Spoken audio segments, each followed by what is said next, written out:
Dan pemirsa, untuk membahasnya, kami telah terhubung dengan pengamat sepak bola Tommy Welly. Selamat sore, Bung Toel. Selamat sore, April. Baik, Bung Toel, ini kesedihan dan trauma akan Kanjuruhan belum hilang, tapi terjadi lagi kericuhan di Stadion Jatidiri, Semarang. Tanggapan Anda, Bung Toel? Ya, nomor satu poin pertama, semoga bangsa kita, masyarakat kita bukan masyarakat yang pelupa ya. Kanjuruhan itu 1 Oktober, berarti 5 bulan lalu.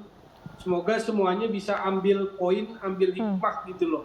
Ambil pelajaran dari kasus yang sebetulnya juga belum tuntas-tuntas amat kan, gitu loh. Jadi yang pertama poin, semoga kita tidak jadi bangsa yang pelupa, semua pihak gitu loh. Maupun pelaku supporter, pelaku sepak bola, kepolisian, masyarakat tidak jadi bangsa yang pelupa.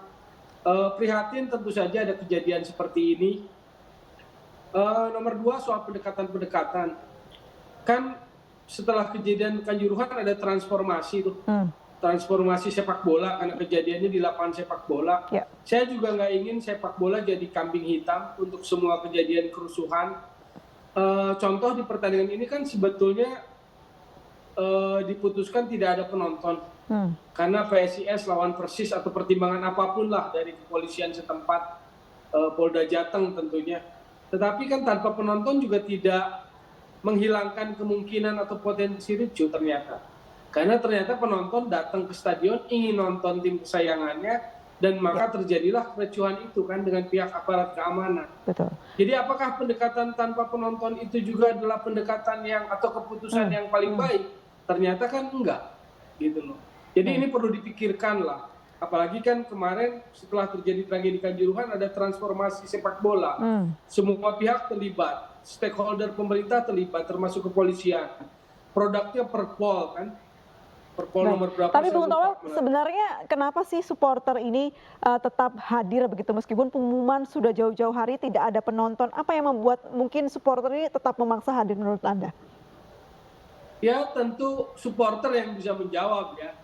Kalau ketidakpatuhan pada keputusan tidak boleh ditonton lalu kemudian masih secara begitu banyak datang ke stadion, kan ini pertanyaan yang bisa dijawab oleh supporter gitu loh.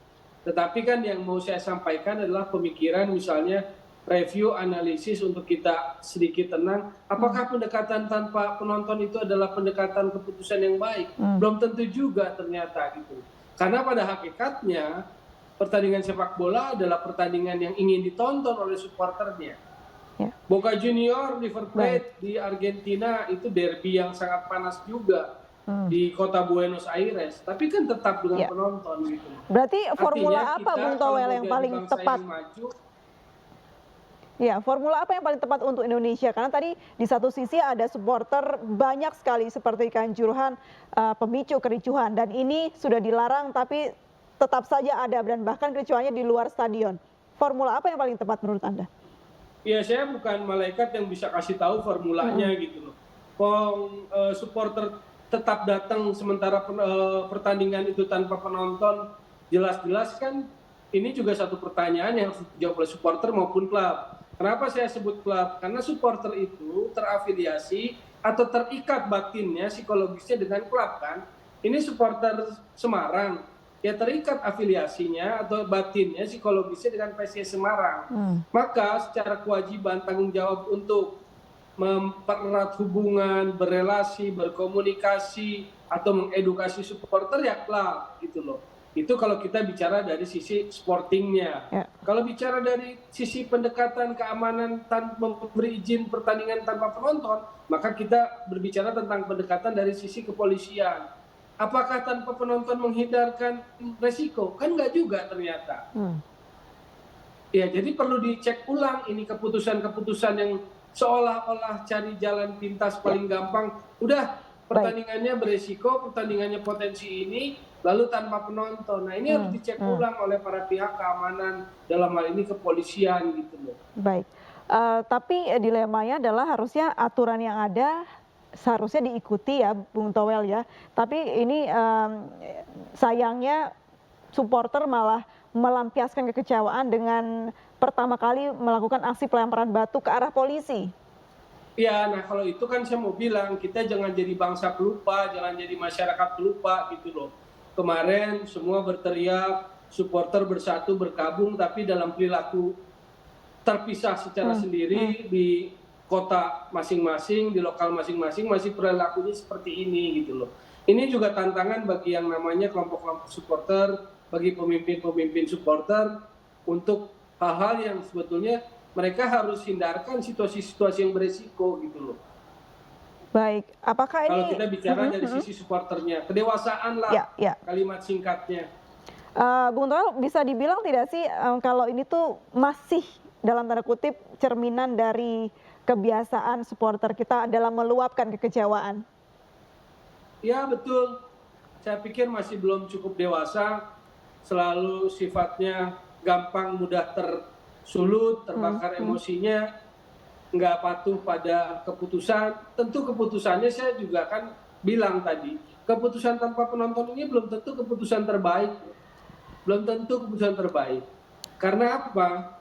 Bagaimana kita menguji perpol yang baru itu, perpol peraturan kepolisian tentang pengaturan pengamanan pertandingan sepak bola, perpol nomor 10 masalahnya kemarin 2022, kalau pertandingan nggak ada penontonnya gitu loh. Bagaimana menguji perpol yang baru itu tentang prosedur pengamanan pertandingan sepak bola itu, kalau setiap pertandingan diputuskan dengan sangat sederhana, anggaplah sederhana, udah nggak usah ada penonton. Hari ini kita membuktikan bahwa kemarin tanpa penonton ternyata tetap beresiko gitu loh. Kenapa? Kenapa ada risiko? Kalau kita lihat pendukung ingin nonton kesayangannya, karena itu nature-nya, esensinya supporter, dia mau dukung tim kesayangannya di stadion. Dan ruangnya memang harus diberikan gitu. Cuma khawatirnya kan besar kita. Khawatir nggak dewasa, khawatir anarkis, khawatir sebagainya gitu loh. Maka kalau begini, ini lingkaran setan yang akan mengganggu industri sepak bola. Kalau sepak bolanya nggak diizinin lagi kan repot. Baik, berarti perlu ada edukasi untuk supporter begitu ya, Bung Toel, untuk bisa lebih bijak dan dewasa dalam menentukan aturan-aturan yang dibuat oleh penyelenggara liga. Karena akhirnya akibat kejadian ini yang berdampak adalah pertandingan yang berlaga begitu, Bung Toel. Iya, bukan saja pertandingan yang berlaga, pertandingan lainnya mungkin bisa jadi berdampak atau efek domino ke pertandingan lainnya gitu. Nah kalau kayak begini, kita nggak akan bisa membangun sepak bola sebagai sebuah industri. Apakah penonton supporter bagian dari industri sepak bola? Iya. Tapi begitu tanpa penonton, itu kan secara industri terganggu. Tapi kita nggak pernah bisa memposisikan masing-masing dengan pas gitu loh.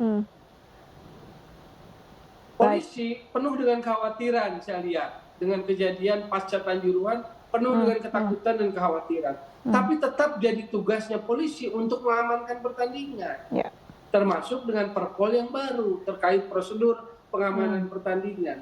Tetapi kalau pendekatannya mau praktis, mau simple, mau sederhana, udah nggak usah tanpa penonton. Ternyata yang tanpa penonton pun beresiko gitu loh. Masih ingat bahwa di Kanjuruhan kemarin ada pro dan kontra mengenai gas air mata. Namun kemarin akhirnya pihak kepolisian terpaksa menembakkan gas air mata untuk mengurai lagi kericuhan. Ada tanggapan, Bung Toel?